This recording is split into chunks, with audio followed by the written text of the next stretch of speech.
Some of the greatest conflicts in history occupy a very important centre place in cultural and socio-political aspects. They are an anchor of inspiration to take from when it comes to resistance and upholding one's self-respect. Wars, just like anything else, are an integral ingredient of a functional civilization, for without it, human survival is itself an impossible task. In popular media, wars are shown to be the ideal event between good versus evil. Since that could be a case to record, wars have generally been fought for political and social purposes, at least in the real spectrum, and that concept really hasn't changed, at least since the time when humans started developing full-scale civilizations. True, wars involve violence, but even political purposes can be either good or bad. Take the case of the historical Third Servile War, where a gladiator named Spartacus rebelled against Roman rule in the southern parts of mainland Italy with the objective of freeing all slaves from the Republic. As heroic it might suggest, and heroic it indeed was among the gladiators, the Third Servile War had political repercussions not just under Roman rule, but for the next millennium as well, most notably during the Great War of 1937–45, when several eastern countries under the Soviet regime used his inspiration against the invading hordes of Nazis. In addition, the slaves under Spartacus also wanted to form up their own nation-state, as a lot of popular historians suggest. And yet, certain conflicts are purely political in nature. During the same era, and some centuries following the Servile War, Julius Caesar would annex the whole of Gaul to make it a proper Roman province. What were the reasons behind such a stand? Several speculations exist, but the clear facts tells us that Rome had ambitions in its northern neighbouring regions as well for the civilization to really spread to the rest of Europe. In addition, Gallic tribes were seen as a constant threat to the Italian peninsula, and quite some of them had even indulged in free raiding of northern territories of Rome, leading to occasional damage to economic and human life. The political and social repercussions of Roman expansion were enormous and permanent. In Europe, specifically in the western portion of it that encompasses nations like Britain, France, Iberian Peninsula and of course Italy and its islands, political setups right from the level of magistrates to the establishment of political parties and working democratic organizations, including the legal system, all pretty much still relate to the organizational structure laid down by the Greeks and Romans and have their origins in them alone. This could never be achieved if political expansions were not realized, and hence senators, administrators and generals made it sure that civilization really pushed the human race forward. In this compilation, some of the leading historical conflicts have been described that have their repercussions still felt today, surrounding us everywhere. These include conflicts like the Second World War, the First World War, American Civil War, the Napoleonic era, and many more, with some of these great conflicts not having the space to be described below. The Second World War. Undoubtedly, the greatest wars have been fought in the 20th century. With rapid advancements in weapon technologies, the scale and range of the battlefield dramatically changed for the first time, at least since the start of World War I. Now, wars were not just being fought alone by soldiers and generals and those holding responsibility on the battlefield, but also by civilians, vigilants and independent groups. The introduction of gunpowder itself had changed the course of human history forever. Now, it was to be seen on a global scale. The Second World War is also undoubtedly the greatest global conflict in all of human history. Official dates of its beginnings differ, but most agree that the conflict started in 1937 with the election of Hitler as the Chancellor of Germany and his party as the leading faction of the nation, and the events that followed thereafter. The war only reached its peak starting from 1939 to 1940 with the final declaration of the US in the war and the surprise invasion of Soviet Union, thus leading to an era where giants like Russia participated at full lengths. It was an era of total war. These course of events were not just limited to the European theatre. A new rising power, Imperial Japan, had risen to new, unprecedented political levels never before seen in Japanese history. After the unification of Japan in the Middle Ages and a series of efficient policies and enterprising statesmanship, the island nation had become the powerhouse of the Eastern Sphere, surrounded by incomparably weak and obscure nation-states to its immediate west. China was extremely divided and embroiled in one civil war after another following the collapse of the Qing regime in early 1900s, and with little to no resolve.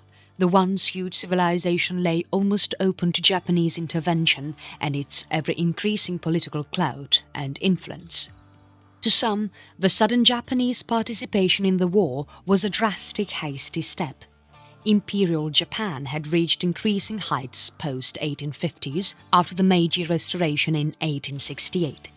Japan's rapid industrialization and militarization later in the early decades of 1900s made the country pinnacle power in the Southeast Asian sphere, and it had political ambitions beyond the island nation. In its early phases during the First World War, Japan, although remaining neutral, supported the Allied side and thereby supplied troops and equipment primarily to the UK. However, during the 1930s, Japanese interventions in several events pertaining to this Southeast Asian region and bordering Soviet Russia was putting the US at least in a doubtful mode. The Japanese had earlier contested with the Russians to take control of the latter's easternmost provinces and were already at an alarming phase with China.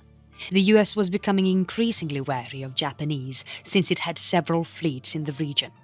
It does not need to be noted that Japanese intervention during the Second World War is still considered to be a very controversial act on the part of the imperial government. Several secret correspondence does seem to exist between the Nazis and Japanese, with the latter's governmental circles even prompting to avoid the war with the US, as it would prove devastating for the country. The US had, however, put certain economic embargoes, specifically on oil, that the Japanese thought it to be unacceptable. Finally, on 7th of December 1941, the Japanese retorted to an undeclared assault on Pearl Harbor, resulting in the deaths of hundreds of American personnel. Franklin Roosevelt in the next one day would declare war on the Japanese, and the latter would take sides with the Axis. The Second World War involved great losses to human life, as well as some of the most dynamic and permanent changes in international borders never before observed in human history. Its toll on millions and the independence of several Asian, African and Latin American nations from erstwhile colonial powers was a landmark in human history, not to forget the formation of a new international order governed by organizations such as NATO, the United Nations and the Bretton Woods Conference that would lead to a number of new economic organizations as well. All in all, around 40 million to 75 million approximate dead are estimated at the end of the war, 1945. These include civilian as well as military casualties, the highest ever recorded from a conflict. The end of the Second World War led to a number of new nations and superpowers that would decide the course of events for the next 6 decades. The total dissolution of the Empire of Britain, transformation of Imperial Japan to a democratic republic, and the division of Germany into Eastern and Western blocs, aided by the rise of America and Soviet Union as the two leading powers of the world, were its greatest aftermath. This era would also bring in a new kind of conflict, popularly known as the Cold War between two former allies, US and the Soviets. A number of Asian and African nations gained independence during this time, including the now emerging powers of India, South Africa, notable Southeast Asian powers like Malaysia and Indonesia, Philippines and Vietnam, and developed economies like Singapore and Taiping. Almost the whole of colonial Africa would become fully decolonized within the next 30 years. The First World War. Preceding the era of the Second World War, the next in list of history's greatest conflicts is World War I, also known as the First World War. The Great Wars have much similarity between them. Both wars were fought by common nations that only differed in governmental setups in the early 1900s during the onset of the conflict. The First World War was fought between the Allied powers of United Kingdom and its allies versus the Central Powers of Imperial Germany, Austria-Hungary and the then fading Ottoman Empire. The onset of the 20th century was a turbulent and dynamic era in European politics. The Bolsheviks, under the leadership of Lenin and fellow communists, had overthrown the age of Tsarist regime of Russia and established a new Soviet Union. In the West, Germany during this time was being headed by a monarch, and hence called Imperial Germany, that had lost a lot of its political and economic strength. Its fellow German ally, Austria-Hungary, also sought to regain its lost classical era. To the south, and the most notable, once powerful Ottoman Sultanate had become only a shell or a shadow of its former self. With almost all of its Middle Eastern, Eurasian and Balkan territories lost, the Sultan actively looked forward to the day when the Turks would regain their former economic and national glory. Although the conflict remained predominantly European in its engagement, its combatants involved global adversaries, with only a certain portion of Southeast Asia, Japan and China, being set aside. Almost the rest of Asia and Africa was directly or indirectly involved in the Great War, owing much to the historical perspective, since this was also a peak colonial era. Major combatants involved the UK, France, Germany, Austria-Hungary and the Ottoman Empire. Together these powers covered almost half of the known world. The newly formed Soviet Russia would remain neutral throughout, although it would by itself plan ahead for a more active participation in European politics. In the East, Japan would remain reluctantly neutral, although the to-be major power in the Second World War would supply equipment and aid to the Allied powers, specifically to the UK. The First World War is often termed as a foolish war by modern historians, citing many reasons that may be in support of the claim. In fact, the whole course of events that led to the global crisis that would claim an approximate 3.8 million lives are still seen through shock, since these events turned into a global conflict within not more than 2 months. On 28th of June 1914, the Archduke and heir to the throne of Austria-Hungary, Franz Ferdinand, got assassinated from a Serbian nationalist. The Archduke had missed assassination attempts by 6 Serbian nationalists who had assembled in Vienna during his visit to the city. Coincidentally, the convoy of the Archduke took a wrong turn to a street where another assassin was located, unknowing that the convoy would take a turn to the street. Gavrilo Princip, another Serbian nationalist and intended assassin, stood nearby where the convoy was passing from. Gavrilo, waiting for the right movement, captured the opportunity and shot the Archduke and his wife from point-blank range while the convoy was still passing forward.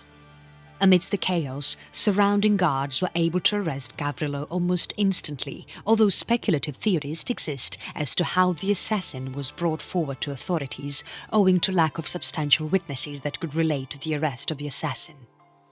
What started as a movement to establish a free and independent Serbia soon turned out to be the little spark that would put almost half of the known globe into total conflict. The days following the assassination attempt were marked by an uncanny normalcy.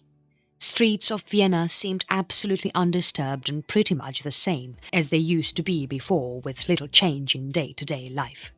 Even among political circles of Austria, only a certain shock was observed, but the chances of a full-scale war was being totally ignored until the month of July, also known as the July Crisis. Following the assassination attempt in June, a whole list of political events revealed themselves in the following month.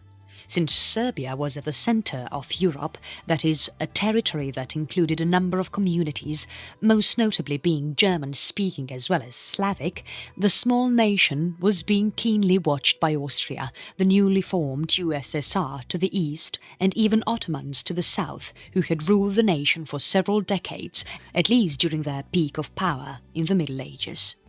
However, a trifling Austrian affair would turn out into a global conflict is still seen through with awe by most historians and political analysts. In the next couple of years that followed, Europe turned into a mosh pit of a wrestling ground. The month of July oversaw some hasty and tyrant diplomatic exchanges between European powers as France was warned by Germany not to support the general mobilization of Russia in Serbia, while several Allied powers demanded immediate referendums and actions towards mobilization.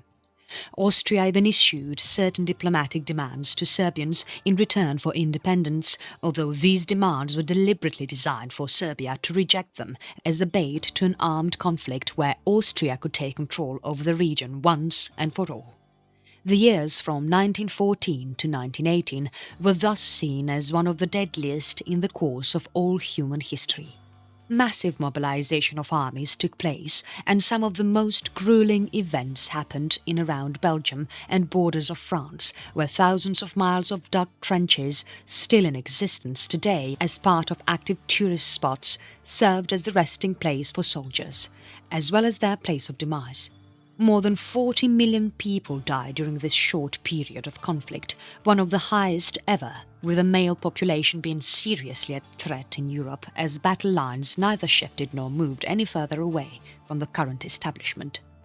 World War I was thus a total stalemate, although the Allied powers came out victorious, with such costs that permanently affected everything.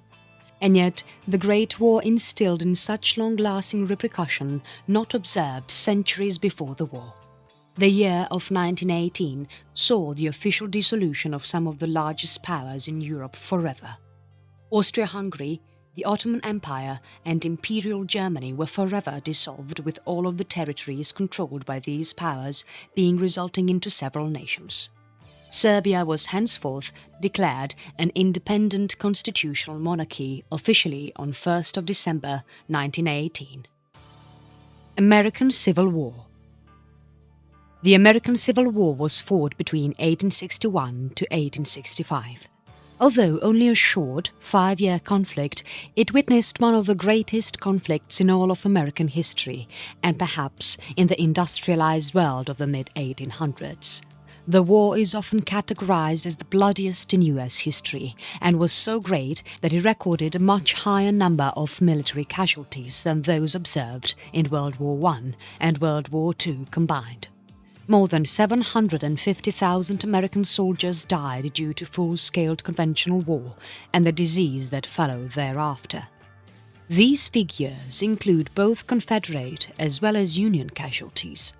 The causes of the Great Civil War were purely socio-political in nature and revolved primarily around the issue of slavery in Northern America. By the late 1800s, a very considerable portion of Africans had settled in these territories during the time when the states were being newly formed, and Africans were traded extensively in both South as well Northern American territories. So immense was the phenomenon of slave trade in the 1700s that a considerable portion of the American economy was being operated by them. Africans during this time comprised the primary labor resource on plantations and agricultural estates, mostly owned by whites, but worked by Africans.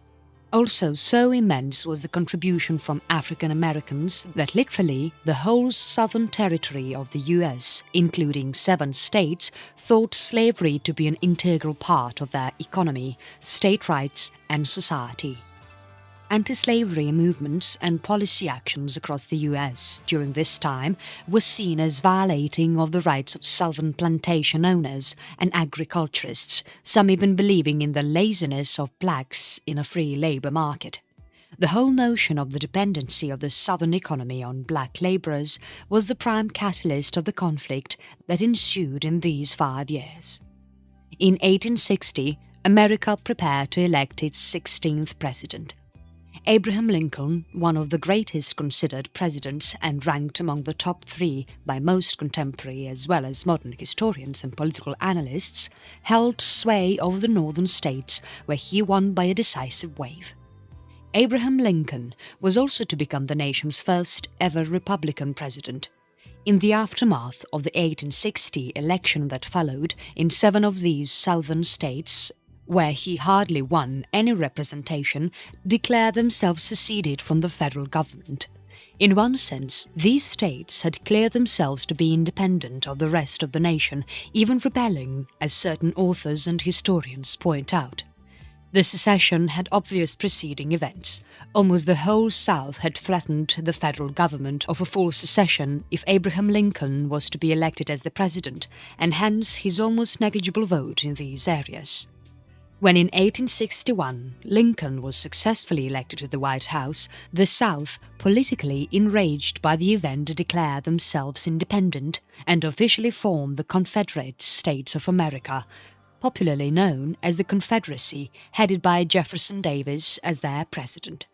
The Confederacy was such that no foreign country really recognized its diplomacy, and hence a total lack of intervention from such countries that imported American cotton, especially certain major powers of Europe like Britain, which the Confederacy thought it would intervene in favor of the Confederacy. None did, however, and the vague promise got further jeopardized by Lincoln's attempt to thwart any assistance being provided to the South by blockading and destroying southern ports that could prove to be a potential element in trading arms, ammunition, and even cotton from Europe. With any prospective support from Europe now forever gone, the South took to its determined path to capture Washington, D.C. The Civil War was one of the first ever industrial wars, that is, mass mobilization of men and resources ever to be first observed in modern history. Both the Union as well as South were equally matched in terms of ability, number of men and quality of leaders.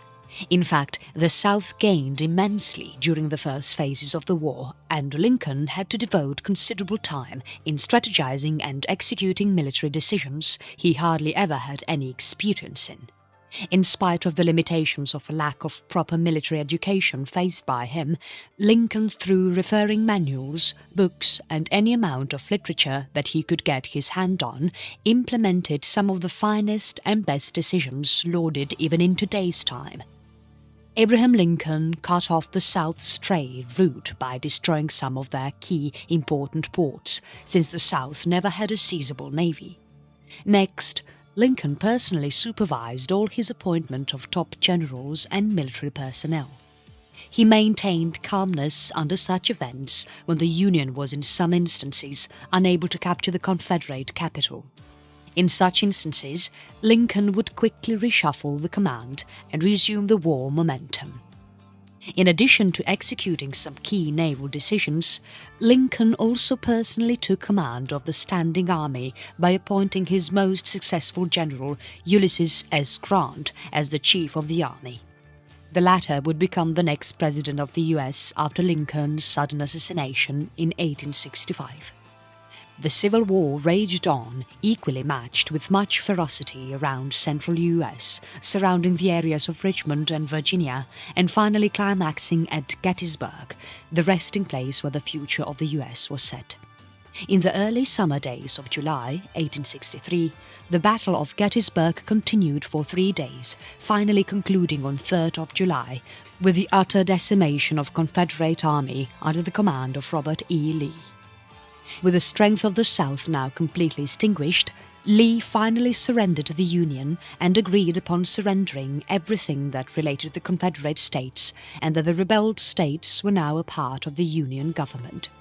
Certain skirmishes dotted the southern territories, but the war had been won and Richmond had been captured following the Battle of Five Forks, where General Lee made his last stand to make some gain from the remaining Confederate army.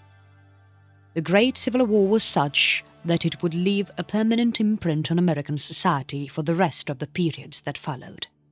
The assassination of the 16th President of the US would make him one of the greatest presidents of the US and a martyr.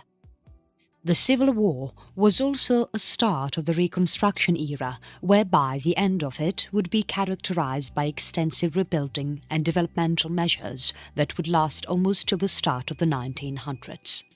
The greatest contribution of the Civil War, however, the emancipation of the millions of black citizens who toiled under hard conditions, working extensively without any recognition at all. The Emancipation Act would symbolize the historic step of the assimilation of all communities that existed in the US and the century that would follow. The Napoleonic Era. The Napoleonic Wars were one of the most important events in modern European history. Many scholars suggest a lack of it could never have resulted in the independence of so many small nations, especially in the Balkans, if someone like Napoleon could have never have risen to the French throne. The Napoleonic Wars, also popularly known as the Napoleonic Era, was a set of military conflicts dating from 1803 with the declaration of Napoleon I as the Emperor of the French Empire till its dissolution and the reverting back of the Bourbon family to the French crown in 1815, following the defeat of the French at Waterloo and the exile of Napoleon Bonaparte. The Napoleonic era was perhaps one of the first events that would categorize itself as a global conflict, although its global scale really referred to the French conflict with the Ottomans, specifically in northern Africa, where the former controlled vast swathes of territories till the Middle East, all the way to the edge of erstwhile Kingdom of Morocco. The era remained, however, purely European in scale and historiography. Its repercussions were permanent and were felt overseas on several regions of Latin America that would be discussed later in the chapter. The Napoleonic era was one of the most turbulent in modern European history, following what the two great world wars stood for. It would also account to one of the highest ever casualties recorded in early 19th century European events. The beginning of the Napoleonic era starts with the reign of Napoleon Bonaparte, following the arrest and execution of King Louis XIV in the French Revolution. In 1789, France was characterized as being involved in a number of political conflicts with its neighboring powers, most notably Britain, Prussia and Austria. To its easternmost corner, Russia too played its part indirectly. During the late half of the 18th century, France had weakened substantially for other major powers to gain strides in the global spectrum. With several of its colonies lost, France actually got confined to nothing more than its European borders. This was also the time when the nation transformed itself into a republic from monarchical rule following the ouster of the ruling king. It was also during the late 18th century when a young general named Napoleon Bonaparte would rise to become ruler of France and emperor of his own carved imperial domain that pretty much imitated the erstwhile Western Roman Empire. So extensive Napoleon's achievements were that quite a lot of French polity seen today got established by him, including legal codes and the French flag itself with the official motto. However, all this came at a great cost and an epic episode in European history. The initiation of the Napoleonic Wars is subjected to debate by several authors and historians. Most, although, agree that the French Revolution be included in the Napoleonic era since Bonaparte was a fully commissioned general by then and earned great victories at Egypt and northern Italy against rising Austria. However, the peak of the war began never before 1803 during the invasion of Italy and the Iberian Peninsula and the decisive defeat of Austria resulting in the Treaty of Pressburg that resulted in a total withdrawal of Austria from the war. From 1803 to 1806, France, under Napoleon, controlled a vast swathe of territory never achieved in French history before, even during the peak time of the Bourbons. In a single, swift motion, Napoleon was able to take in Western Germany, Netherlands, Belgium, Switzerland, northern Italy, all the way to interior Austria's fully administered provinces of France. By that time, Napoleon's control over the French Republic and his military was triumphant and unstoppable. In fact, most historians agree that the position Napoleon was in 1806 was more than enough to sue for peace with Great Britain, Russia and all the major members of the First Coalition. However, France continued on without making major concessions. and this would prove to be a deadly mistake in the end. By 1806, Prussia and Russia had become the prime members of the Second Coalition that in its fullest strength was still unable to stop French interests. The British were already involved with Napoleon, but fearing a destruction to their colonies, never really risked an all-out military campaign against France and its triumphant armies. Instead, it relied on a more unconventional warfare by inflicting hit-and-run tactics, especially on French trade routes and fleets, wherever it could get its hands on. Through such events, Britain was at least able to prevent the French on gaining any foothold on its colonies, including India, that Napoleon had seriously considered in his roadmap. He had even sought to send envoys to Indian rulers like Tipu Sultan to make alliance with him against British interests in the subcontinent. However, such long-term plans could never really be realized, since Napoleon's energy and resources limited themselves to nowhere beyond Europe. At the turn of the dissolution of the Second Coalition, France had taken Berlin and severely defeated Russian armies. The French Empire had now achieved its greatest height, with the French flag waving triumphantly almost across the length and breadth of Western Europe. It had also inflicted some heavy blows to the Ottomans' hold on the Balkans and North Africa, following the era where the Sultanate was unable to progress itself due to several inbuilt socio-political limitations, especially from the clergy and imams who never allowed the ruler to implement in modern reforms for Turkish interest. The result was an almost total hegemony of France and its revolutionary spirit. However, all the glory was very short-lived, and it was to end unexpectedly and really quickly. By the start of the Sixth Coalition, France had suffered greatly, and all this came very unexpectedly. The invasion of Russia, following some decisive victories for the French, especially on fields like Borodino, earned them great achievements that were to be short-lived. Following victories at Poland and the Steppes, French gains severely thwarted during the invasion of Russia. The French had even occupied Moscow, but resistance still needed to be dealt with. Russia was by far the largest nation Napoleon had ever faced, and came face to face with the greatest difficulty to be ever handled, to gain foothold on every district and region of Russia during the time of peak winter when even the trees get frozen.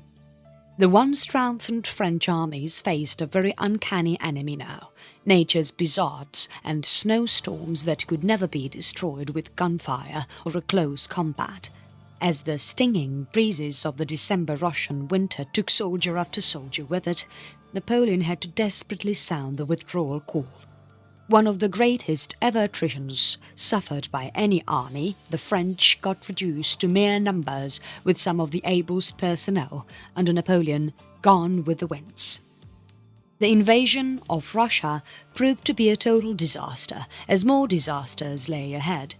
Till the end of the Sixth Coalition, French armies suffered defeats for the first time in their service under Napoleon, after winning decisive victories during the initial phases. Napoleon was now being outnumbered, and this was the most plausible reason of facing defeats. After the withdrawal at Lutzen, Napoleon had to now command on the fields of France itself, where heavily outnumbered French armies were unable to sustain themselves for long. Napoleon finally abdicated on 6th of April, 1814, and exiled to the island of Elba. For quite some time, the future of Europe was now set, although the now ebullient Allies were facing an unexpected surprise. In 1815, Napoleon left his exiled home to command France again. He surprisingly took control over French affairs in a swift motion that caught off guard the Allies, who were now at peace, and the borders of Europe redrawn to their default status. The Bourbon king was again deposed, and Napoleon declared ruler. However, the year of 1815 was exceptionally short-lived, as the French dictator would witness his last days here.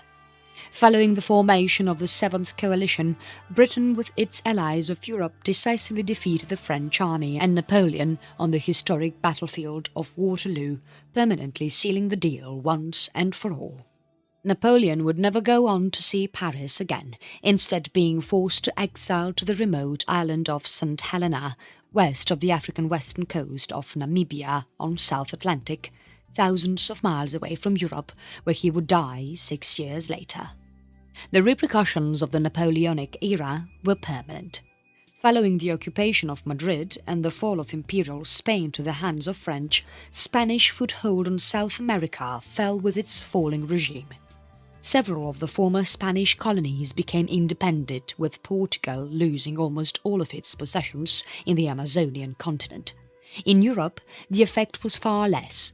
The principles of liberty and freedom were forever born, and these were to serve as leading principles for decades to come, even during the First World War, when several Balkan and Middle Eastern nations achieved independence from their former imperial rulers. Modern-day boundaries within Europe are actually the officially set boundaries of Congress of Vienna that took place in 1815 following the defeat of the French of Waterloo. Much of modern Europe owes its place to the Napoleonic era.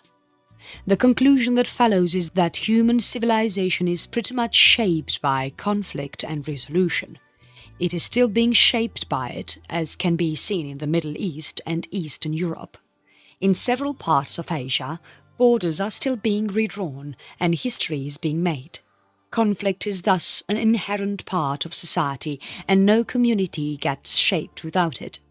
However, as wars become more and more large-scaled with technology leading its frontiers, more rules and regulations need to be at place to legalize conflict and limit its reach so as to keep civilian life away from it.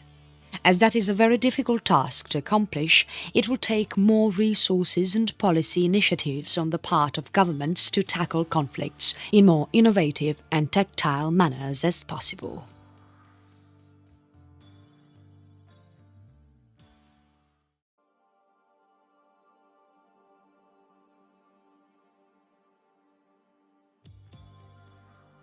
Some of the greatest conflicts in history occupy a very important centre place in cultural and socio-political aspects. They are an anchor of inspiration to take from when it comes to resistance and upholding one's self-respect. Wars, just like anything else, are an integral ingredient of a functional civilization, for without it, human survival is itself an impossible task. In popular media, wars are shown to be the ideal event between good versus evil. Since that could be a case to record, wars have generally been fought for political and social purposes, at least in the real spectrum, and that concept really hasn't changed, at least since the time when humans started developing full-scale civilizations. True, wars involve violence, but even political purposes can be either good or bad. Take the case of the historical Third Servile War, where a gladiator named Spartacus rebelled against Roman rule in the southern parts of the First World War, American Civil War, the Napoleonic era, and many more, with some of these great conflicts not having the space to be described below. The Second World War. Undoubtedly, the greatest wars have been fought in the 20th century. With rapid advancements in weapon technologies, the scale and range of the battlefield dramatically changed for the first time, at least since the start of World War I.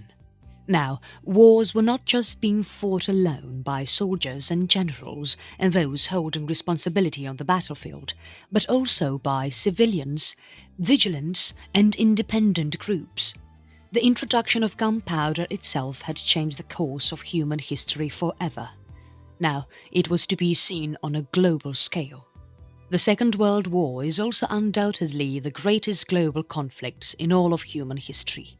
Official dates of its beginnings differ, but most agree that the conflict started in 1937 with the election of Hitler as the Chancellor of Germany and his party as the leading faction of the nation, and the events that followed thereafter. The war only reached its peak starting from 1939 to 1940 with the final declaration of the US in the war and the surprise invasion of Soviet Union, thus leading to an era where giants like Russia participated at full lengths. It was an era of total war. These course of events were not just limited to the European theatre. A new rising power, Imperial Japan, had risen to new, unprecedented political levels never before seen in Japanese history. After the unification of Japan in the Middle Ages and a series of efficient policies and enterprising statesmanship, the island nation had become the powerhouse of the Eastern Sphere, surrounded by incomparably weak and obscure nation-states to its immediate west. China was extremely divided and embroiled in one civil war after another following the collapse of the Qing regime in early 1900s, and with little to no resolve. The once huge civilization lay almost open to Japanese intervention and its ever-increasing political clout and to the Italian peninsula, and quite some of them had even indulged in free raiding of northern territories of Rome, leading to occasional damage to economic and human life. The political and social repercussions of Roman expansion were enormous and permanent. In Europe, specifically in the western portion of it that encompasses nations like Britain, France, Iberian Peninsula and of course Italy and its islands, political setups right from the level of magistrates to the establishment of political parties and working democratic organizations, including the legal system, all pretty much still relate to the organizational structure laid down by the Greeks and Romans and have their origins in them alone. This could never be achieved if political expansions were not realized, and hence senators, administrators and generals made it sure that civilization really pushed the human race forward. In this compilation, some of the leading historical conflicts have been described that have their repercussions still felt today, surrounding us everywhere. These include conflicts like the Second World War, mainland Italy, with the objective of freeing all slaves from the Republic. As heroic it might suggest, and heroic it indeed was among the gladiators, the Third Servile War had political repercussions not just under Roman rule, but for the next millennium as well, most notably during the Great War of 1937–45, when several eastern countries under the Soviet regime used his inspiration against the invading hordes of Nazis. In addition, the slaves under Spartacus also wanted to form up their own nation-state, as a lot of popular historians suggest. And yet, certain conflicts are purely political in nature. During the same era, and some centuries following the Servile War, Julius Caesar would annex the whole of Gaul to make it a proper Roman province. What were the reasons behind such a stand? Several speculations exist, but the clear facts tells us that Rome had ambitions in its northern neighbouring regions as well for the civilization to really spread to the rest of Europe. In addition, Gallic tribes were seen as a constant threat